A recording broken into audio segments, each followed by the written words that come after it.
नमस्कार सर, मेरा नाम राजू है। आज का टॉपिक है कि कितने म्यूचुअल फंड सही हैं। हम पहले से चला रहे हैं या अभी शुरू करना चाहते हैं, कितना म्यूचुअल फंड लेना चाहिए, कितना म्यूचुअल फंड स्कीम एक पोर्टफोलियो में एक आदमी के पास होना चाहिए। तो यहाँ पे इसका आंसर इस तरह से कि एज पर रिक्वायरमेंट पहले देखिए। पहले रिक्वायरमेंट पता कीजिए। रिक्वायरमेंट मतलब जहाँ बड़ा पैसा खर्चा हो, 50,000, 1 लाख, 2 लाख खर्चा हो तो कभी आप कर ही रहे। 10 लाख, 15 लाख, 20 लाख खर्चा हो ज़िंदगी में, जो 10 साल के बाद आना है, 8 साल के बाद आना है, 15 साल के बाद आना है।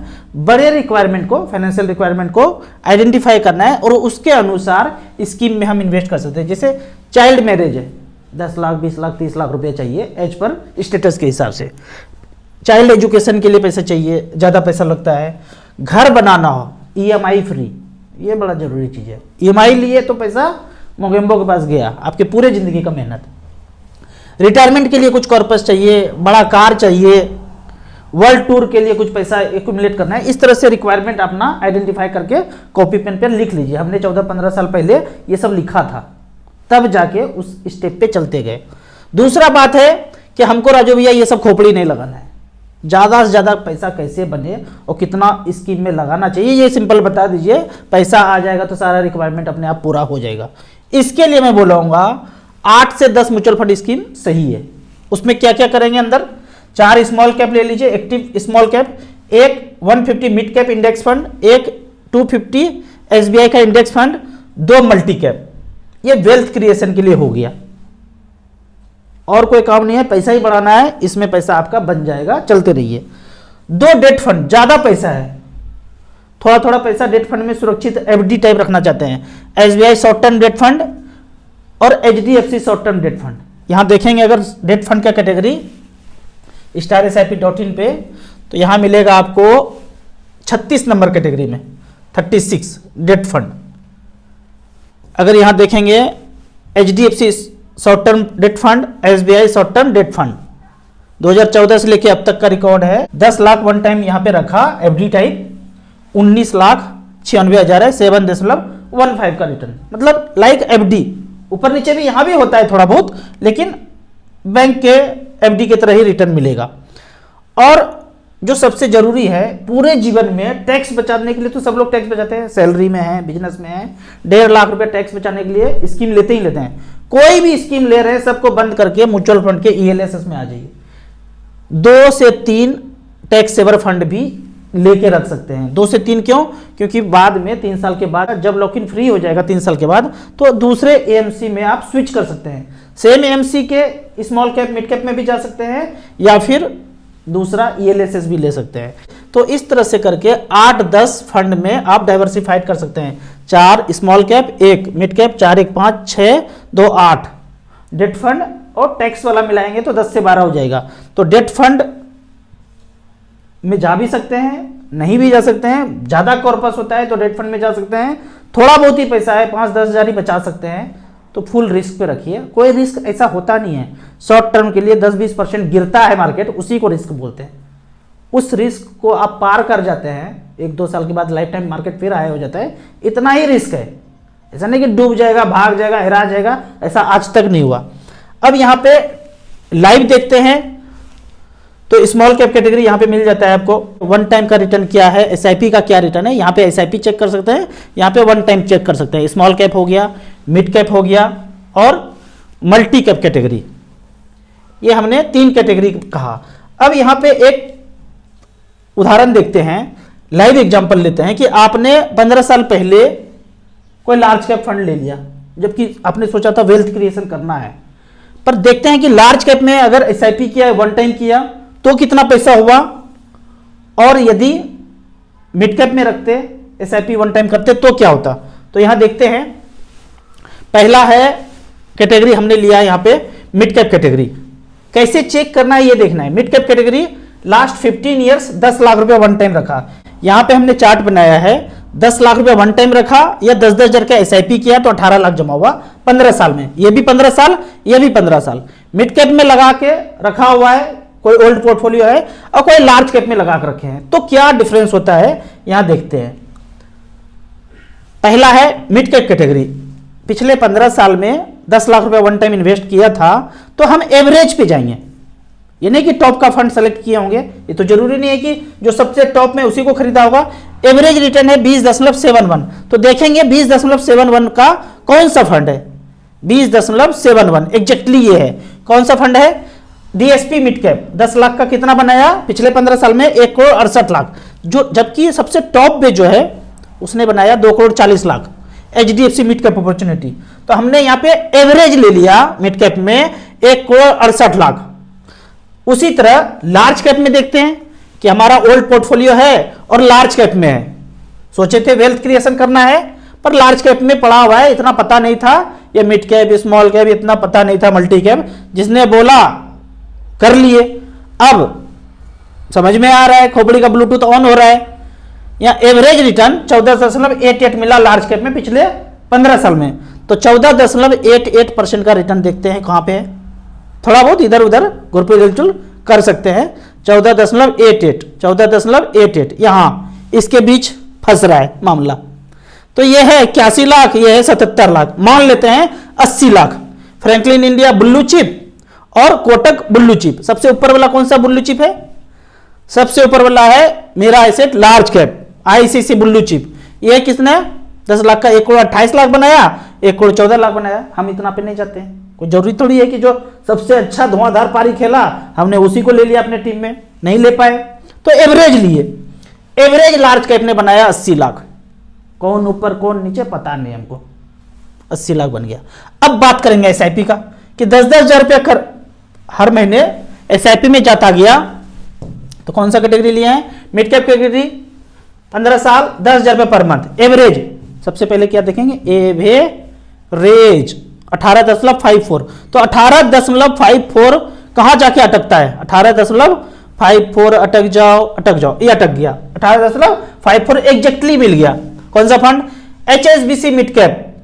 18 लाख रुपए जमा किया, एवरेज बन गया 82 लाख, 83 लाख। हमने यहां पे लिख दिया 82 लाख मिड कैप कैटेगरी में।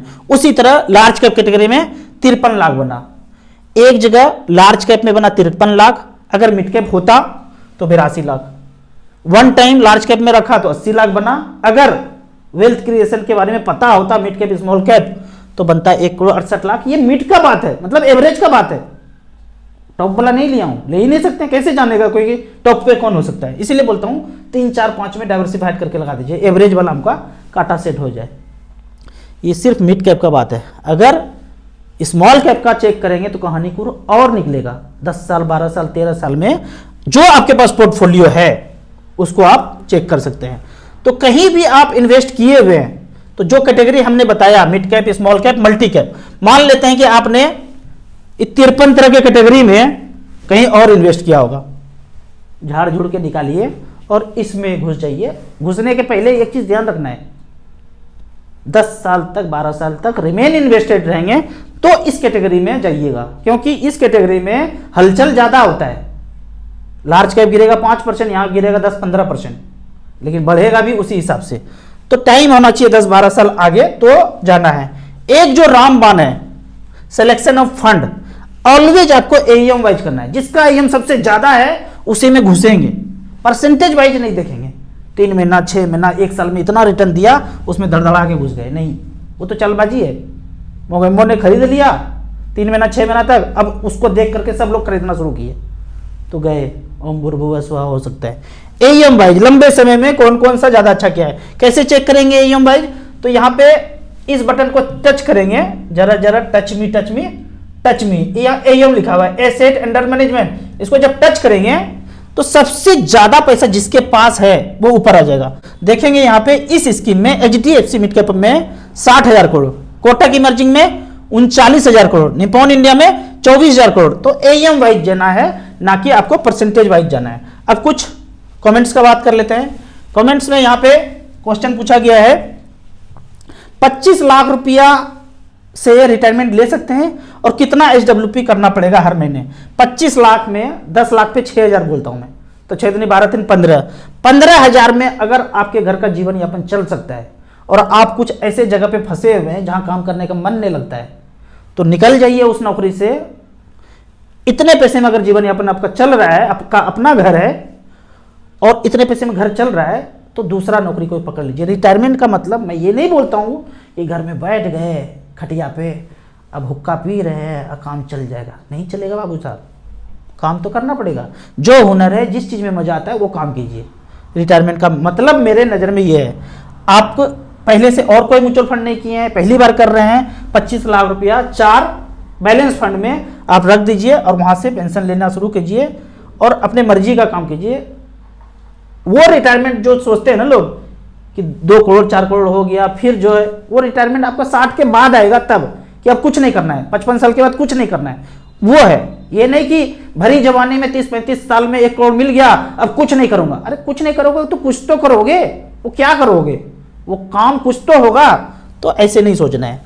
आगे है, मैं डॉक्टर मिथिलेश अररिया बिहार से, मैंने आपका वीडियो देखकर म्यूचुअल फंड शुरू किया, 16,000 रुपया पर मंथ, स्मॉल कैप में है। वेरी गुड, 10-12 साल दीजिए, अच्छा खासा वेल्थ बन जाएगा।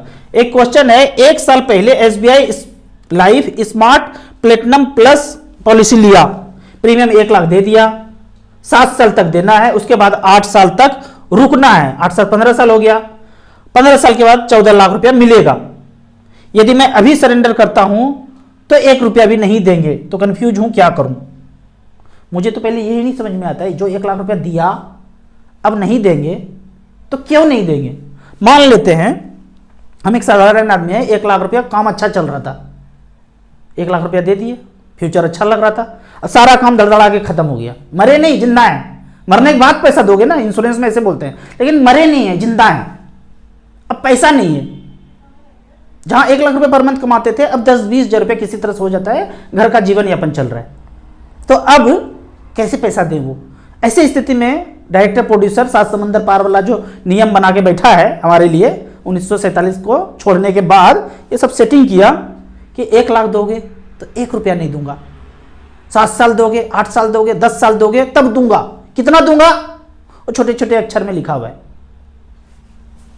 मैं आपके जगह होता तो 1 लाख रुपया दे देता और केस वेस कर देता कि क्यों नहीं दोगे, करना है, कहां गया पैसा मेरा। चलो आप कुछ काट लो, 10%, 20%, इसको उसको दिया, एजेंट को दिया, सबको दिया, उसके बाद पैसा कहां गया कुछ तो पता करो। बंद कर देना है, एक छोटा सा RTI डाल देना है, जो भी करना है, लेकिन यह तर्कसंगत नहीं है। स्वतंत्र देश में पैसा जा कहां रहा है, ये एक आदमी के साथ नहीं है, करोड़ों लोगों के साथ है। जब सब लोग जागेंगे, सब लोग आवाज उठाएंगे, तो इस तरह का धांधली, इस तरह का गुंडागर्दी बंद होगा। आगे है, 2040 तक करोड़पति बनना है, कृपया सलाह दें। बस स्मॉल कैप लेते रहिए, 4 small cap, 1 index fund, 1 mid cap category index में, 250 स्मॉल कैप और 150 इंडेक्स फंड, और 4 स्मॉल कैप ले लीजिए, बराबर बराबर पैसा 2-2 हज़ार 3-3 हज़ार करके डाल दीजिए, पक्का करोड़पति बन जाएंगे, कोई नहीं रोक सकता है। कितना अमाउंट, 10 से 15 हज़ार के बीच अगर करते रहेंगे तो हो जाएगा। मेरे फादर ने 3 करोड़ रुपया कमर्शियल प्रॉपर्टी में इन्वेस्ट किया 2014 में, और आज लगभग 2 गुना हो गया रेंटल इनकम के साथ। अगर ये पैसा उस समय म्यूचुअल फंड में डाले होते तो आज कुछ और दिन होता। बेटा कोई दिन नहीं होता, बाप के पैसे से कोई दिन नहीं लौट के आता है।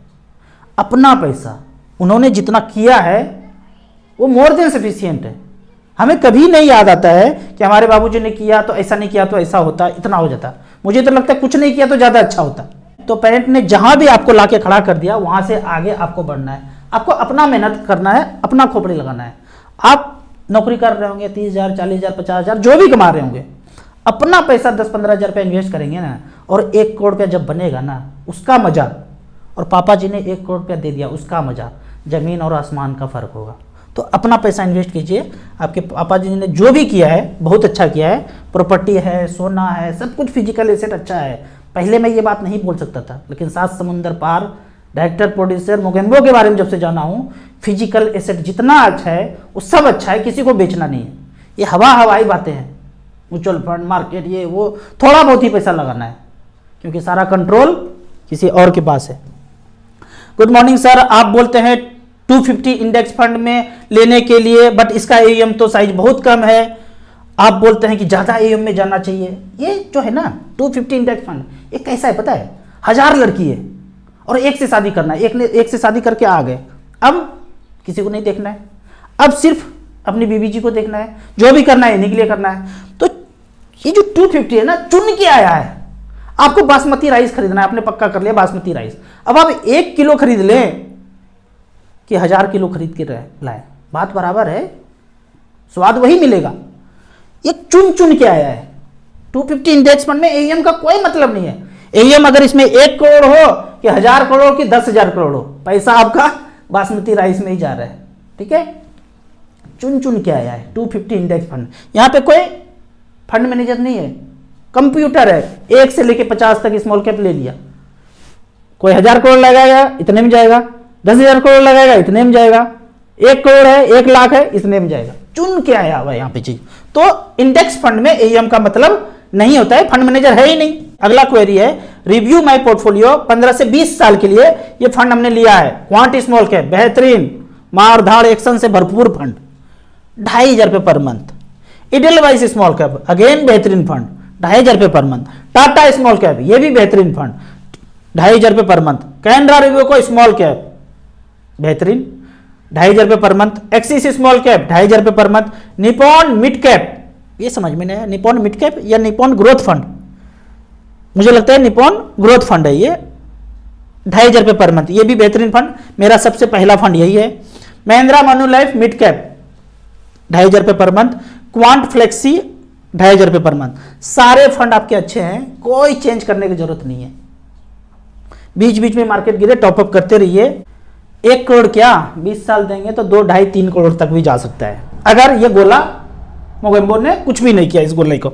अगला क्वेश्चन है, मेरे बेटे की 5 साल की आरडी कंप्लीट हुई जिसमें से 1 लाख रुपए मिलेगा, तो इसको मैं क्वांट ईएलएसएस टैक्स सेवर में लगा दूं? नहीं, इसमें नहीं लगाना है। यदि आपने पहले कभी पैसा नहीं लगाया है और पहली बार म्यूचुअल फंड में लगाना चाह रहे हैं और आपको टैक्स नहीं बचाना है, टैक्स नहीं बचाना है, तब का बात कर रहा हूं, तो स्मॉल कैप ले लीजिए आप, 2 small cap, Nippon India small cap, SBI small cap. 25-25 हजार रुपया वन टाइम नहीं लेगा, 5-5 हजार का 5 एसआईपी कर लीजिए, 6 महीना एसआईपी कर लीजिए। इन दोनों में यहां पे पैसा चला जाएगा, मार्केट अप डाउन होगा तो आपको एवरेज भी हो जाएगा। 2 स्मॉल कैप ले लिए और 2 ले लिए मल्टी कैप। इसमें भी आपको एईएम वाइज देख लेना है, या पिछले 10 साल में देखेंगे तो एईएम उसका मोटा मोटी ज्यादा ही होता है, तो आपको सही सही फंड मिल जाता है। Quant active fund Invesco India multi cap 25-25 हजार रुपया 2 स्मॉल कैप में और 25-25 हजार रुपया Invesco India quant active fund में, 4 फंड में बराबर बराबर लगा देना है। पर यदि आपका रिक्वायरमेंट है कि नहीं टैक्स वाले फंड में ही जाना है, हमको 80C में टैक्स बचाना है, तो फिर आप ईएलएसएस टैक्स फंड में बराबर बराबर करके 50-50 हजार 2 फंड में डाल सकते हैं। और वो यहाँ पे कैटेगरी है ईएलएसएस 7 नंबर में, ELSS tax saver. Tax saving mutual fund में ही इन्वेस्ट करना है, तो पहले नंबर पे आपने फंड सही सेलेक्ट किया है, लेकिन 1 लाख रुपया ही लगाना है। पहले से कोई म्यूचुअल फंड नहीं है तो एक ही फंड बनने करके 25-25 हजार करेंगे। पहले से कर रहे हैं और पोर्टफोलियो है तो लगा सकते हैं। क्वांट टैक्स सेवर अगर एक बार पहली बार कर रहे हैं, क्वांट टैक्स सेवर में 25 हजार रुपया, डीएसपी ईएलएसएस टैक्स सेवर में 25 हजार रुपया, जिसका एईएम 5,000 करोड़ से ऊपर है मैं उस फंड को ले रहा हूं। बंधन ईएलएसएस में 6,000 करोड़ है, इसमें 25,000 रुपया, और एक कोटक ईएलएसएस में 25,000 रुपया। ये 4 ईएलएसएस फंड में कभी भी एक पे दाव नहीं लगाना है। एवरेज आपको पैसा चाहिए 15 से 20%, तो डाइवर्सिफाइड करके हमेशा लगाना चाहिए। आपको इसी तरह म्यूचुअल फंड के बारे में और कुछ जानना है, इन्वेस्टमेंट के बारे में जानना है, तो इस नंबर पर व्हाट्सएप कर सकते हैं। एक बात जान लीजिए, एसआईपी के सिवा कहीं धन लगाया तो अंतकाल में पछताना पड़ेगा, और भगवान के सिवा कहीं मन लगाया तो अंतकाल में पछताना पड़ेगा। आपको वीडियो अच्छा लगता है तो व्हाट्सएप यूनिवर्सिटी में इसको घुमाइए। यूट्यूब पे देख रहे हैं तो लाइक एंड शेयर जरूर करें। Thank you so much.